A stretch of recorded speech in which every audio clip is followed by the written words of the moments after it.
Thank you very much, the Dean of the School of Media and Communication. Please permit me to quickly recognize some distinguished guests amongst us.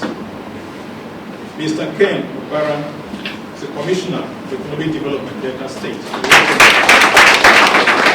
Mr. Chike Oge is the Commissioner for Information, Delta State. Mr. Mike Akobire, the Director of Direct Labor, Delta State. Mr. Paul Odili is the Communications Manager. And Paul is one of the presidents from outside here. I welcome you heartily.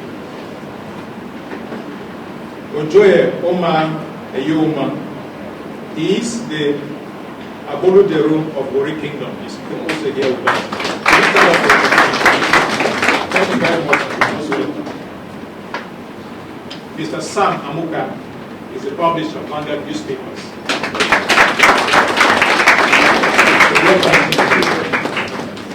We recognize the other guests as we proceed. At this moment, I'd like to invite Mr. Alex Eyengo to give the citation in honor of His Excellency. Mr. Eyengo, please.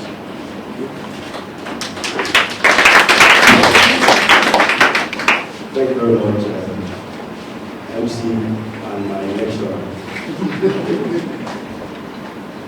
Your Excellency, please permit me to stand on existing protocol.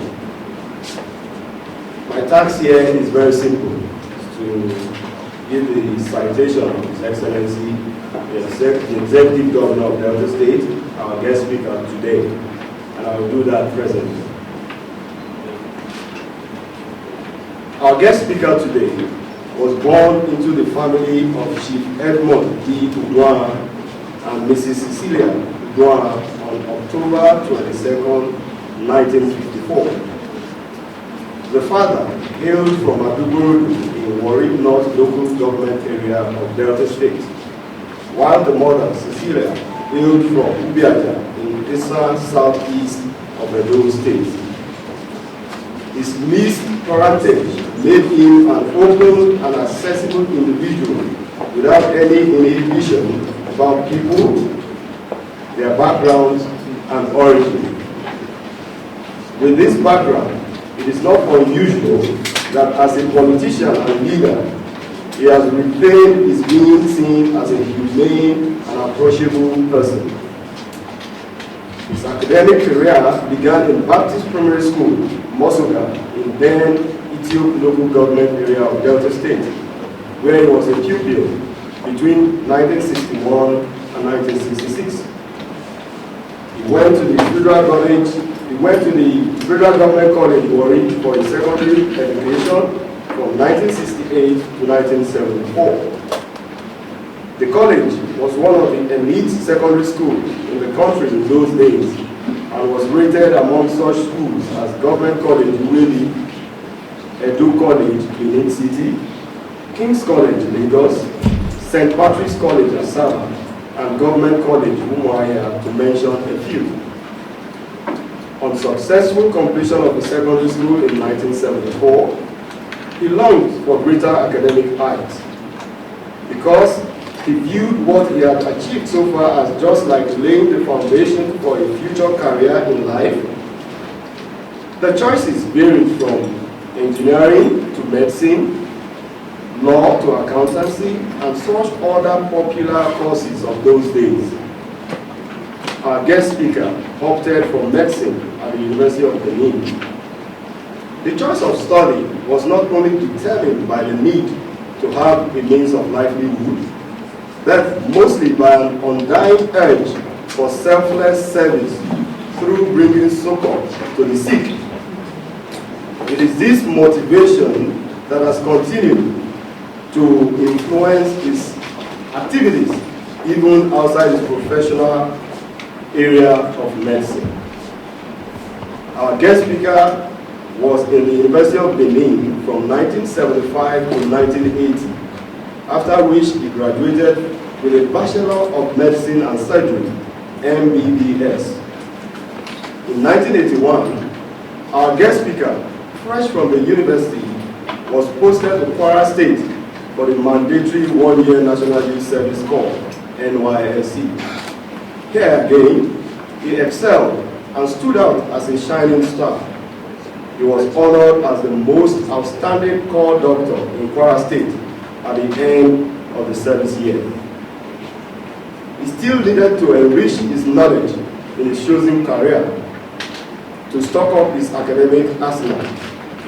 He did this successfully by obtaining a diploma in anesthesia from the University of Benin after a course lasting from 1985 to 1986. A difficult and challenging course, it has to be said. Outside his professional field, our guest speaker's main preoccupation has been politics, and in this, he has been very successful. A grassroots politician, he was chairman and foundation member of the All Nigerian Congress Association, Warri South local government area. During the late General Sani Abacha's short-lived civil rule program, he was a founding member of the Grassroots Democratic Movement, GDM, and later rose to become an executive officer of the party.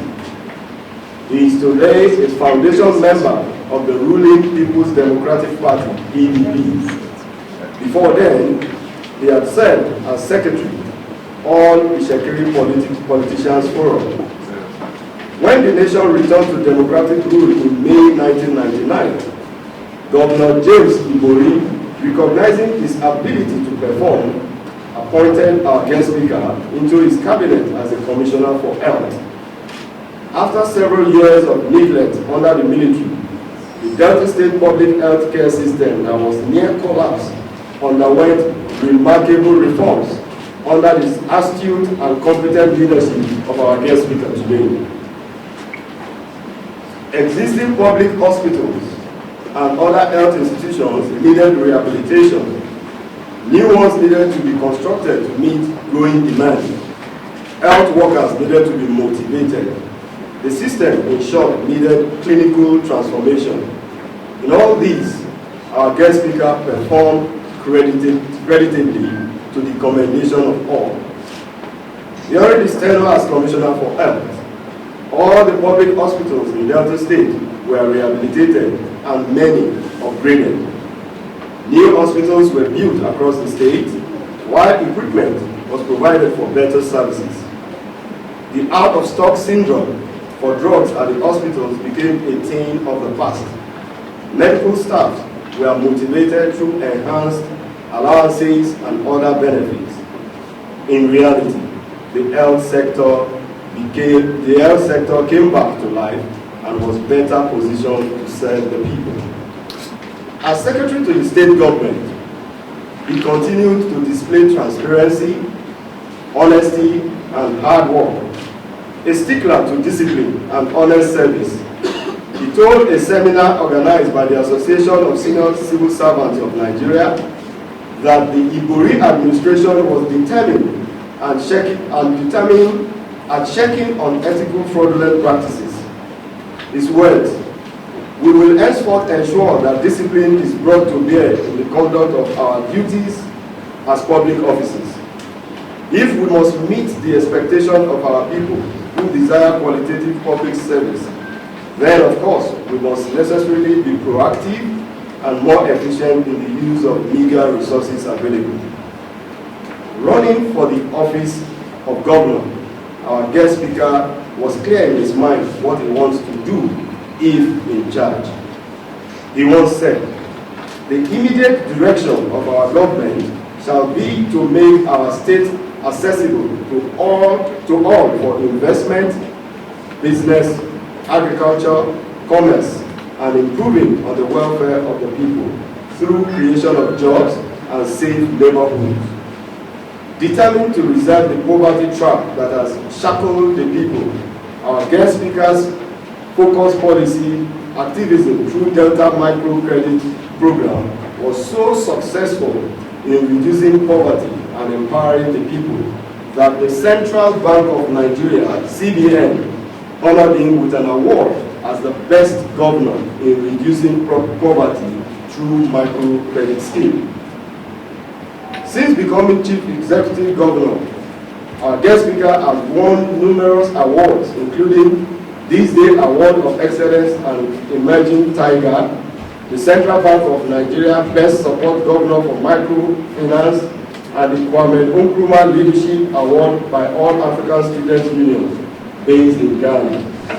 Our guest speaker is also a member of Global Governors Summit, led by Governor Arnold Schwarzenegger of California.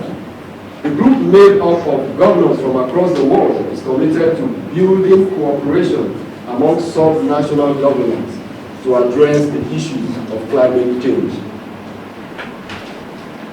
Under his leadership, the state government, that is the Delta state government, has introduced 1. Free maternal health program, including prenatal and postnatal services for women in all state government hospitals.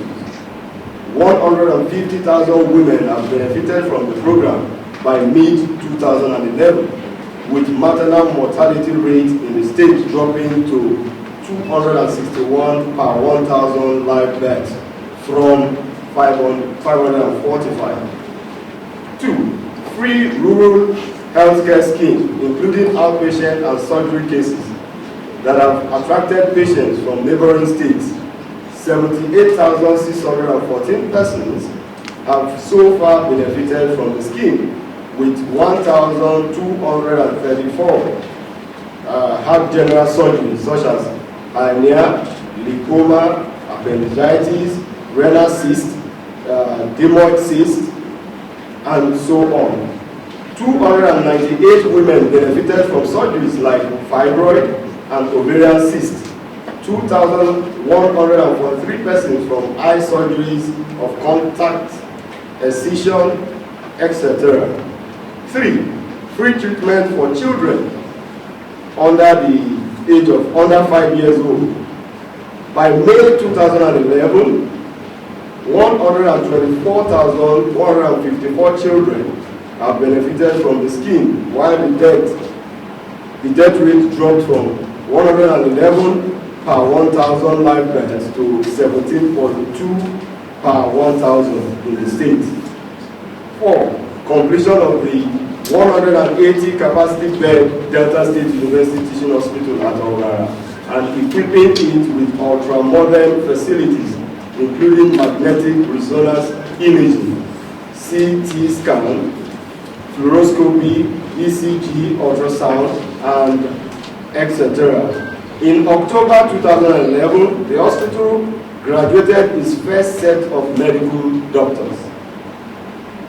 5. Construction of 100-bed mother and child ward at Warri Central Hospital and Ekpa General Hospital, therefore respectively. And last but not the least, reconstruction and renovation of Eku Baptist Hospital, as well as equipping it with modern facilities. Distinguished ladies and gentlemen, please join me as I welcome to the podium our guest speaker for today, the Executive Governor of Delta State, His Excellency Dr. Emmanuel Uduaghan.